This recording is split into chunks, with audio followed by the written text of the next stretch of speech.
Welcome to Season 2 of Conversations with Jonathan Stockstill. What's going on, everybody? Thank you so much for tuning in to Conversations. And I love doing these podcasts. Today I have somebody special with me, is Mr. Cardiff Booth, the one, the only, the man himself. Cardiff, how you feeling today? Doing good, man. Excited. Really? Glad to be here. Man, very cool. What's been going on in your life? You told me yesterday that your two kids came to prayer last night. Right. And we have prayer every Wednesday night at Yes. church, which makes today Thursday, wherever Yeah. you're listening to this. But your two kids came to church last night, and they love prayer. How old are they? They are both 5, two twins. So 5 years old, came to prayer, and Yeah. it's a good space to let your kids experience church without going crazy on Sunday morning. That's right. So They don't have to behave themselves for a 35-minute sermon. no, so Yeah. that's been like a good testing ground for us. That's good. So tell me about what they said on the way home.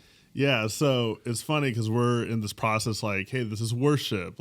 Entire way to prayer, I was like, this is what worship is. We sing, songs to the Lord. And well, what if we can't sing? What if we don't know the words? I'm like, well, just hum or something. We're going to worship God. So we got in the car after prayer, and they're like, one of my son's hobbies, Dad, I love going to prayer. And I was like, let's go, bro. That's a win right there. That's a big win. But then what happened at home? So then we got home, and within 5 minutes, one of them had looked at the other one in a crossway or something, and I just hear and someone had smacked somebody, and I was like, such good wins and such good losses all within 10 minutes. So. Human nature right there. Yeah. We go from the mountaintop to the valley.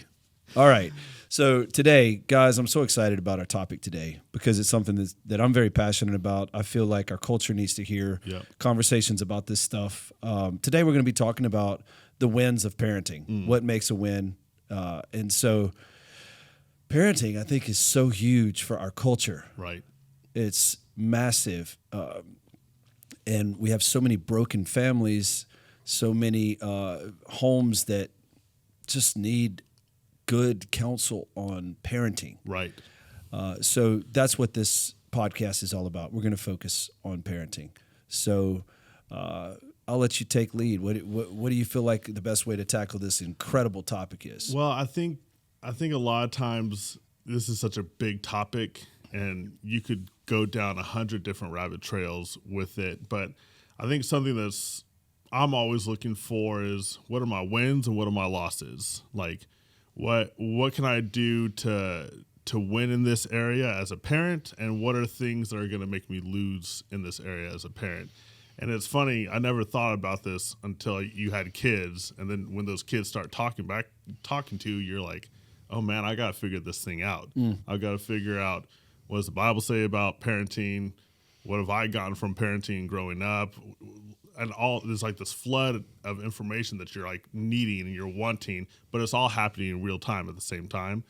My question, I think, and I feel like a lot of people's question is, what are the failures of parenting? And especially from a Christian perspective, what makes us win and lose at parenting? And it's hard to think of that as losing as a parent, but that is a great angle for it.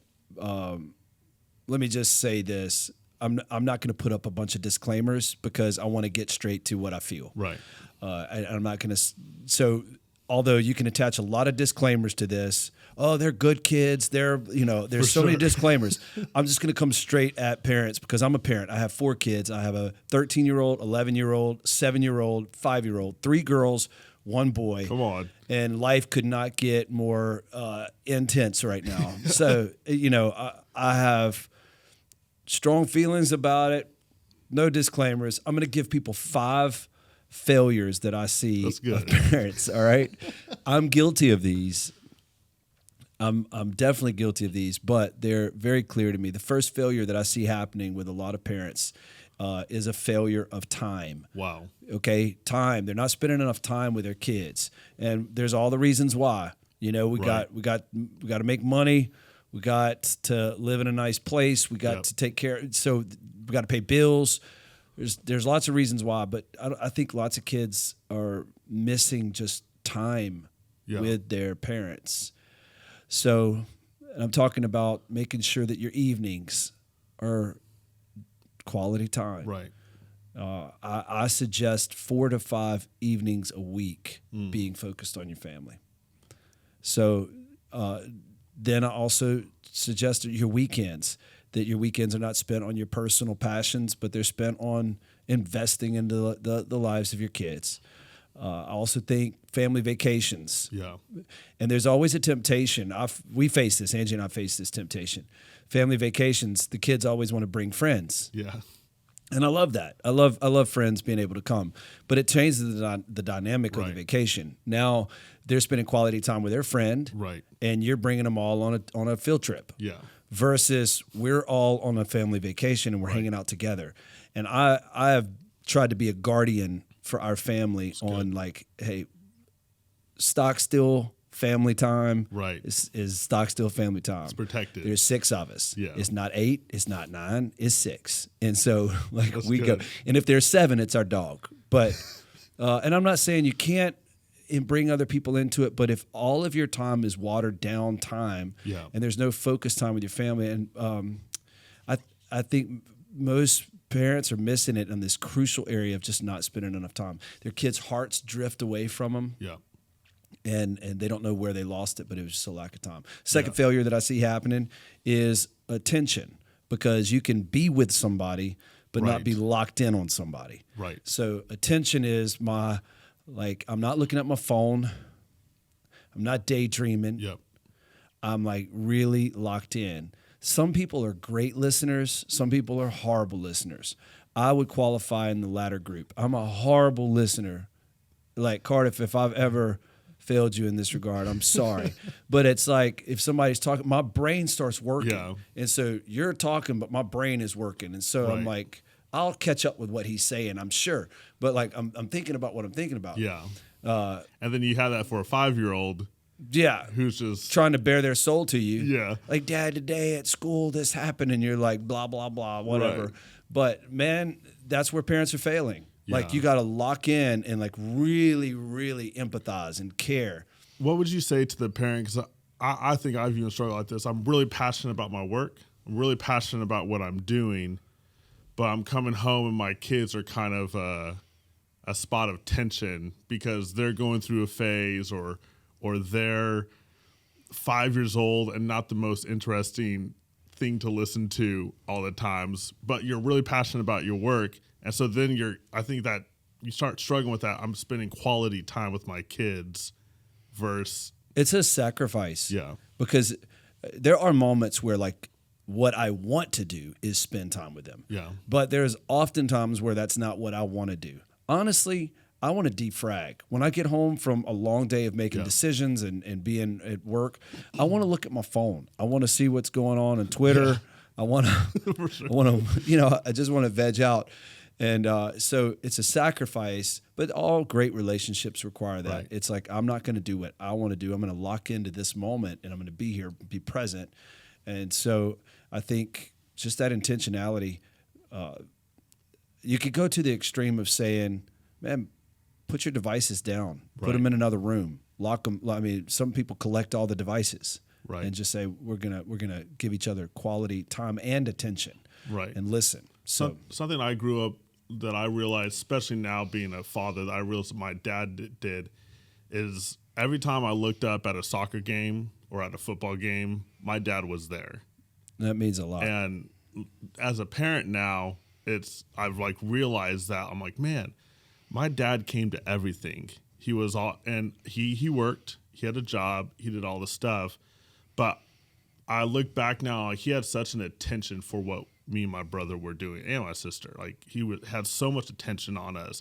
He was at all of our concerts, all of our games and whatnot. And I think that means a lot, not just attending something or being present, but your attention is on it fully. And I think as a parent, that's a struggle. But like you said, I think if we can make that sacrifice for our kids, It's huge. yeah, It's huge. I mean, people when they're in their 70s, 80s, they talk about when they were a kid Right. playing basketball and their dad walked in and sat on the bleachers and Right. what that meant to them. I mean, it's so impacting. Right. And if you're a parent out there listening and you didn't have this growing up and there's like a hole in your heart, you you Yeah. know how much that attention matters, and you Right. feel the residue of not having it.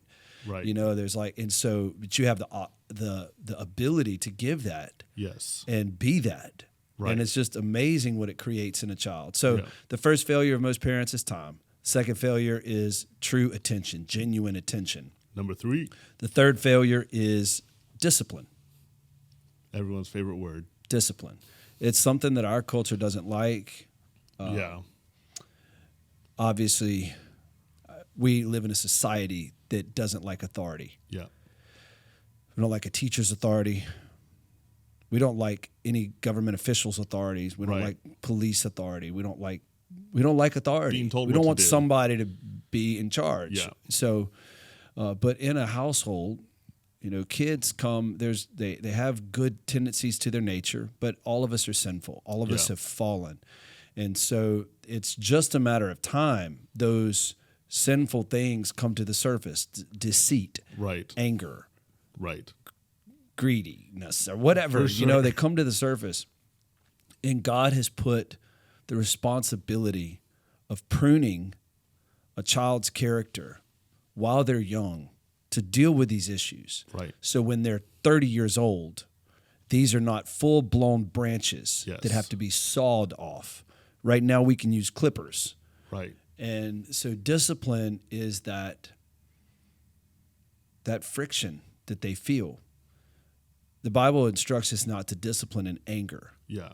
And I think one failure that I see is a lack of discipline, but another failure I see is wrong discipline. Yeah. It's like this outburst of and kids they can't even understand what's going on. They just Right. know it's bad. Something's bad. I did something bad. And so disciplining in the correct way, in the right times, is such a important thing of godly parenting. Yeah. And several things. I don't shy away from discipline. Wow. So some parents are like, you know, it's not worth it. I don't feel like Right. diving in right now. Yes. And that's not a great thing. You gotta commit. Like I'm gonna lean in. Right. When they lie, I'm not letting it go. Right. When they disrespect grown people, Yes. especially their mom or myself, if they disrespect, I'm not just letting it go. Right. Something Okay. something your dad said in a sermon a couple of years ago that me and my wife Amy have stuck to is he's like, win every battle. Yeah, He's like, don't come out of a battle and lose. they won. Yeah. Right. And dude, that's been like a huge staple in our house. Like Yeah. we literally look at each other like, win every battle, you know? Oh, that's right. That's right. But, you know, my other encouragement to parents is discipline with strategy and skill and intentionality. So I never discipline in rage. Yeah. I never discipline, and not that I'm not tempted to. Right. I mean, I have to calm down sometimes. You know, I have to make yeah. myself go away, calm down, Yeah. and come in with strategy. And kids are smart. Right. You can, a lot of times, if you spend the time to rationally explain to them their failure, Yes. what went wrong, and calm them down and explain instead of just yelling and screaming. Like, this is an opportunity to shape them, Right. to shape their character. And I've seen our kids really respond well Yeah. to pruning. Can you speak a little bit to just for a bit about how to get on the same page with your spouse when it comes to discipline? Because I think, you know, every spouse would say, yeah, we need to spend more time. We need to give our kids more attention. Then discipline is probably the first one where it's like, well, I think we should do this instead. Or I think Right. we should do this. Obviously, the closer your values align, the easier that is. Yeah. So if you're trying to, like in every single moment, determine how each person feels about how this moment should be Right. handled, it's going to be frustrating because there's endless moments. Yeah. But if you are on the same page with values, and the values that I'm talking about are, let's use, for example, do you use physical discipline? Right. Like, do you spank? And there are some people that say, no, we'd never spank. Or Yes. And so if you have two different sets of values, I was raised like this, you were raised like this, you're going to have a hard time. Yeah. Because these are two separate value systems. Right. You have to find a common value system so you can execute it. Yeah. So Angie and I were raised very similar. Yeah. So we don't have a lot of friction on discipline. Actually, hardly ever. That's good. Most of the time, it's like, yeah, they need it. It's funny. I grew up with a brother, and me and my brother were very strong with one another. And my dad was really strong, so I think that helped. But my wife, it was just her and her sister. So it was like a girl house, boy house. And then we have all boys. We have 3 boys. And so the dynamics there have been a lot different for her. And it's kind of been a funny journey to watch where she's like, toughened up because she has to be a boy mom, and it's been a real fun. There's journey. definitely a difference, without questions. I grew up with 4 boy siblings, and 1 girl sibling, so there were 6 of us, 5 boys, 1 girl. No, my son has 3 sisters, and our houses feel so different than the house I grew up in, just because of that femininity. Right. It's so much softer, way easier to deal with. We were hard to deal with. My siblings and I, so hard to deal with. We were getting disciplined every day, every single day. Same with my us. daughters are they're just sweet as. I mean, they never do anything wrong. I have to look for things to correct them with. But back to that component of communication between 2 spouses. There are moments of friction where this doesn't feel like they should be disciplined. Yeah. This one really feels like they should be disciplined. And I just think use sensibility, use teamwork, respond to one another's instincts, because a lot of times you are in a state of being upset, right, and your spouse is thinking clearly, and just be responsive to that, and don't just blaze over it. But I'm going to just say this because, like I said, I'm not going to make a bunch of disclaimers. This is my podcast and you're listening to it. So I'm just going to say how I feel. I believe in physical discipline. Yeah. Because the Bible says train up a child in the way they should go. And if you spare the rod, you'll spoil the child. There's so many people that say, oh, that's horrible. That's horrible. But pain is the only way that people learn, truly, or change. Yeah. Pain. And for a child that's 3 years old, 4 years old, they have to know something is really wrong with what I just did. Right. And oftentimes pain can be go sit in your room for a little while, put your nose in the corner. Yeah. It can be but rarely is it, hey, I don't like what you just did. Right. Please don't do that again. And there is a fine line between discipline and abuse. Yes. If you step over into rage and anger and you're not sensible and you're thinking, then this is wrong. Right. But if it's done in a way that is calm, strong, not excessive, right, but they understand something I just did was not okay. There's a line here. To be honest, frankly, I see parents struggle with their kids. Their kids yell at them. Yeah. They call them names. Right. They throw fits in restaurants. They do stuff, and parents are just totally like, what do? I don't know what to do. And they just are helpless because they have this ideology that, I just have to take whatever this kid is doing. And my kids are not like that. Yeah. So, I mean,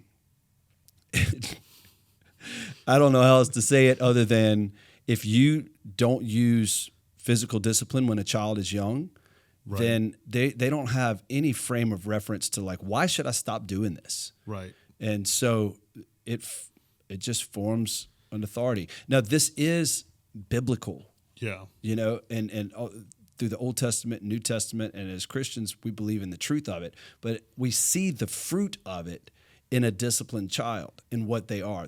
They're calm, respectful, honest. That all of these traits. And so I know that this is a hot topic, but I won't hit it much in my podcast. So while I'm hitting it, I'm just going to say it.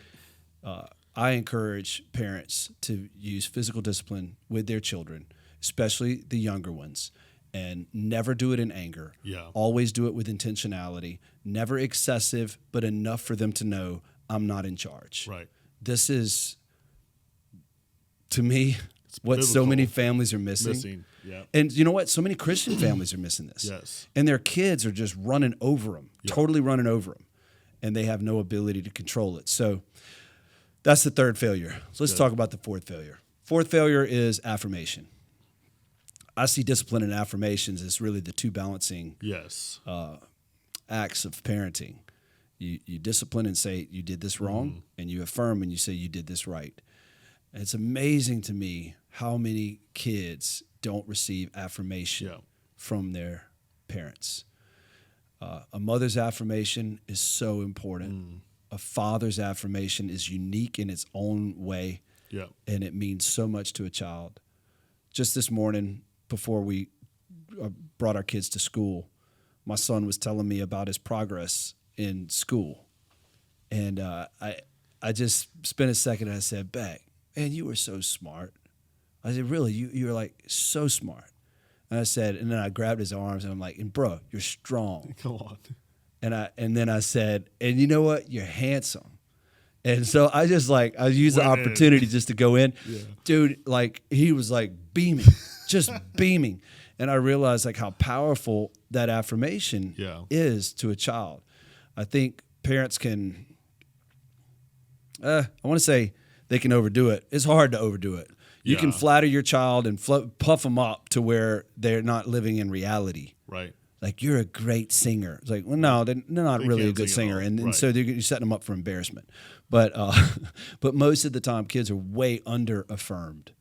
And so I just think that that's a failure. And people have pride, and they don't know how to say stuff to their kids. Or I'm not telling them they did good if they didn't do good. Yeah. You know, there's all these weird ideologies, and maybe they picked it up from their parents. Their parents never affirmed them.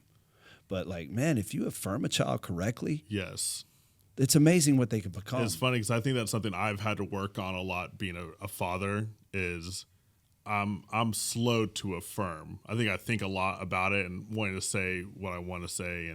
But one of my twins, he's very much a firstborn, and so he'll do something, and then he'll look at me and be like, "Was that good, Dad?" And I'm like, "Oh, buddy, yeah, that was awesome." But it's almost like he's helped me and forced me. I need to say something to him. He's looking for vacuum. Yeah, he's looking for this, and I'm not saying it enough, which is why even yesterday I said something to his other brother, and he looked at me. He goes, "Have I done a good job too, Dad?" And I was like, "Yeah, bro, you're good." But no, man, I think that's a huge missing component in parenting right now, especially after discipline. I think when you have discipline and then it lacks affirmation afterwards, I think there's a vacuum there. Well, here's the truth. If you affirm right, you don't have to discipline a lot. Yeah. Because affirmation is such a positive force. Right. I mean, you start affirming the right stuff, and they don't want to do the other stuff. Yeah. You know? So the fifth myth that I see is spirituality. Spirituality is a God consciousness in your home.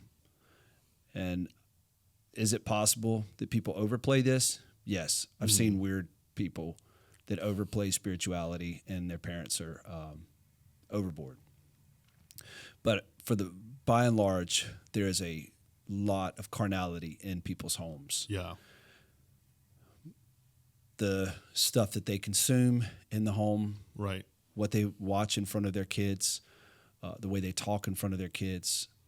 If church is only something you go to, and it's not something that permeates every aspect of your life, then your kids grow up thinking about this world and not the next. And so I do think parents often fail in this category of having a spiritual household. Yeah. I think this family devotion times are important. Yeah. Everybody reading the scripture together. Everybody talking about their faith.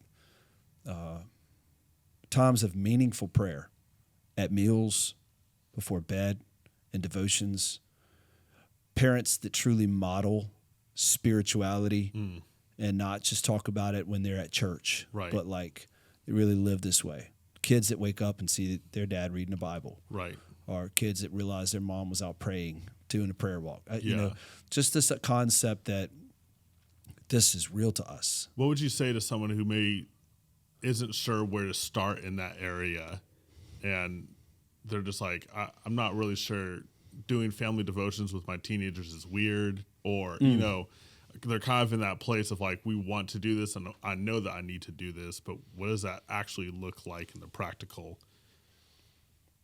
All right, this is unfiltered advice, okay? Be in a church that your kids will flourish in. Don't go to a church that your kids hate going to. They need to have great spiritual role models around them. Yeah. Find strong student ministries, kids ministries, and plug in. That's good. So I don't want anybody to leave churches, Yeah. But seriously, if you have kids and it's not a spiritual environment and they don't enjoy being a part, like find something that is. Yes. That's good. Secondly, be faithful. Be faithful to church. Some parents think that they can go once a month, once every 6 weeks, and that really is the national trend. Yeah. I would encourage every parent to do everything it takes to be at church every single week. That's good. Because that forms a rhythm. And if they love the church and they're going every single week, they're forming these patterns in their minds that will last them a lifetime. Right. The third thing I would say is consider an extra spiritual event in the week. A small group or a prayer night. Here at Bethany, we have prayer nights. We have, and you were with last night, you had your kids there. Yeah. I had my kids there. It's amazing. Last week at prayer, my daughter, the Lord spoke to her, told her to write something down. And she's like, she told this to me, and it just blessed me so much because she was in an environment that was spiritual. Some people are like, oh, they got homework, they got sports, they got all this stuff. And I just think we fail our kids if we don't get them environments, spiritual environments where God can speak to them. Yeah. I'll never forget the moments God spoke to me as a child. Prayer meetings. Yeah. The first time I ever heard the Lord speak to my heart, I was in a youth prayer meeting. Yeah. If I had not been there, and I would have missed that statement from God. Right.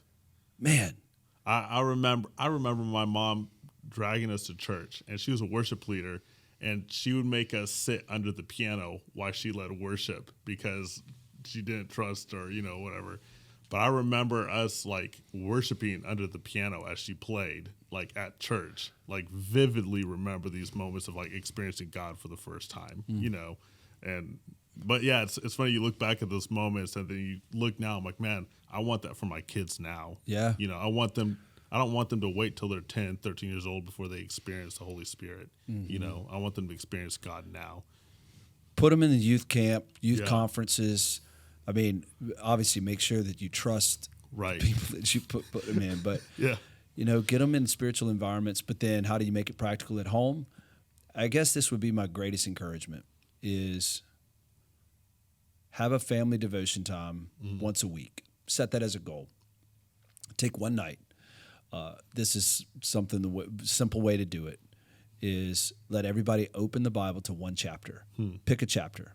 And honestly, if you don't know the Bible that well, choose New Testament. It's probably better.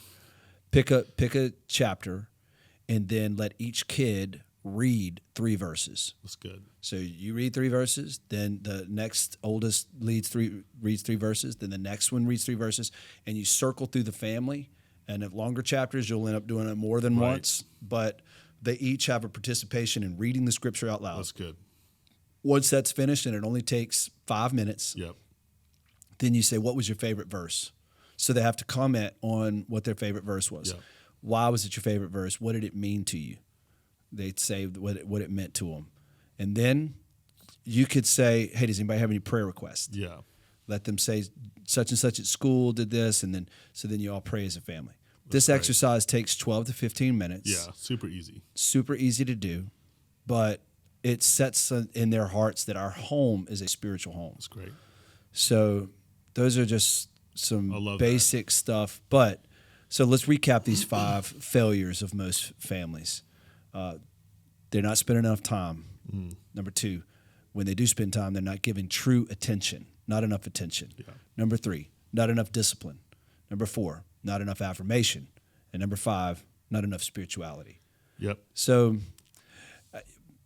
I hate spending all the time talking about where we fail. All right, we got to have some wins here. Yeah. Well, we got to have some wins. So what does culture say is a win for parenting? Yeah, so it's interesting. I knew that we were going to be talking about parenthood a little bit, so I've been doing some research on just different studies that are out there, and there's this large study done about like what parents right now in culture in our world in the United States, like what is a high value for culture right now. And I thought it was super, super interesting because the number one win for parenting right now, the thing that they say is the most important, is that their kids are financially stable. And then it goes down, have good jobs, earn a college degree, get married, have a successful life. And so it was just interesting seeing that, I guess, the hierarchy there of what a lot of people in culture right now in our world as a top value. Yeah. But I think it needs to be different for us as Christians. Yeah. And as I know those are all important things because you want your legacy to succeed. Like you think about your kids, your grandkids, you want to set them up well. And oftentimes economics play a huge part of that. Their education plays a huge part of that. Their social environment plays a lot of that. Right. Who are their friends? Where are they? So these are all understandable wins. They're all earthly wins. Yeah. Okay. Let me flip it on its head. Yeah. I would say the number one goal for every parent is that kids find their way to God. Yeah. They find out their own personal relationship with God. And posturing them, and the way that we do that as parents is we in many ways, we are a representation or a reflection of God. Right.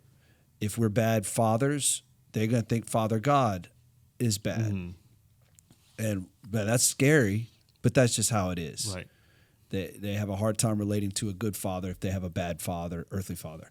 So I think modeling who God is to our kids is huge, but also setting them up, as we talked about, in environments where they're postured to fall in love with God. Yes.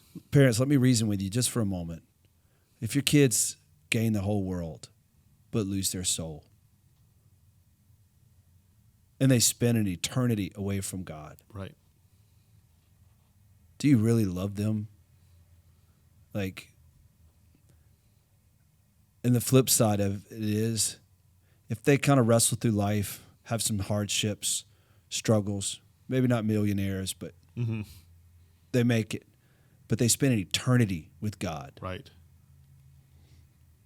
Give me eternity with God all day. Right. As a parent, if you find out that your child is eternally separated from God, this is what Christians believe. There's a heaven and a hell. So the formative years and how they're learning to fear God, walk with God, know God. Yeah. Parents, man, this is number one. Right. Right? Without a question. Yeah, we have this thing that we say in our house. We every night before we go to bed, they're like, I'm like, boys, what's the most important thing? And they're like, that we love Jesus. I'm like, that's right. And we say that every time before we go and have our good night prayers. But it's just like, man, this is the heartbeat of our family. This is our heartbeat. This is your heartbeat, is that we love Jesus and we're going to follow him. Well, if something were to happen to you and God forbid, like life ended for you, the only way you see your kids again is if they know God and love him, follow him, obey him. And so, like, I had this conversation with our daughters. I said, girls, look, if anything ever happens to Dad, it was one of those nights where we were laying up talking about everything. All the things, I just said, if anything ever happens to Dad, just remember, love Jesus. Yep. Follow him your whole life, and we'll see each other again. That's great. And so that's number one. Number two is to love family.